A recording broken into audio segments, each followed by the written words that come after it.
বিষয়টো গম পাই মই আজি ধুবুৰীলৈ আহিছোঁ। ধুবুৰীত ৰাতি শ্বুট এণ্ড চাইট অৰ্ডাৰ দিয়া হৈছে। যোনে শিল মাৰিব পুলিচে ডাউট কৰিলে তাক গুলি মাৰিব, কোনো কথা নাই। আজি আমি গভৰ্ণমেণ্টৰ পৰা মই গুৱাহাটীৰ পৰা গৈয়ে shoot and sight order issue কৰি আছোঁ।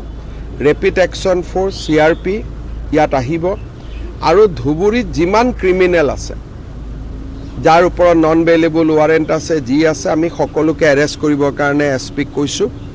ছিনিয়ৰ অফিচাৰ সকলো ইয়াত আহিব।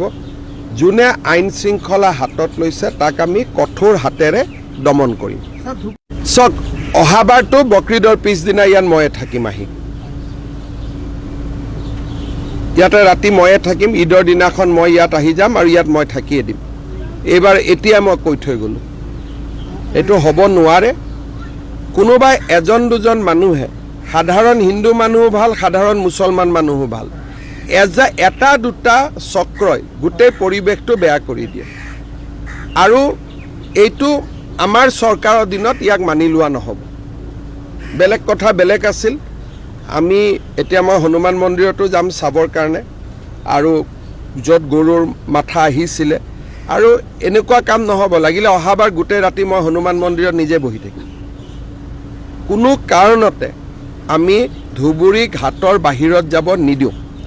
আৰু আজিৰ পৰাই আপোনালোকে দেখিব, আজি ৰাতি কোনোবা ওলাবতো গুলি খাব।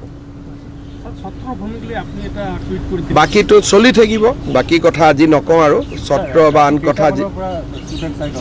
এতিয়া অৰ্ডাৰটো ওলাব, গধূলি 6টা বজাৰ পৰা আমি অৰ্ডাৰ কৰিম। সন্ধিয়া 6টা বজাৰ পিছত কোনোবাই যদি কাৰোবাক পাথৰ মাৰে, আক্ৰমণ কৰে, পুলিচক মই কৈছোঁ যে কোনো ৰখি থকাৰ কথা নাই। আমি ফৰ্মেলি আজি অৰ্ডাৰ ইছ্যু কৰি দিম যে ইউ কেন শ্বুট ওৱান্স ইউ চাইট এ ক্ৰিমিনেল। আজি বহুতখিনি ফ'ৰ্চ আহিব, ৰেপিড একশ্যন ফ'ৰ্চো আহিব, CRPও আহিব আৰু বহুত ফ'ৰ্চ আহিব। ফ'ৰ্চৰ কোনো কথা নাই, অসম পুলিচৰ তাত 1 লাখ পুলিচ ফ'ৰ্চ আছে। গতিকে ধুবুৰীক যিমান লাগে আমি সিমান দিব পাৰিম।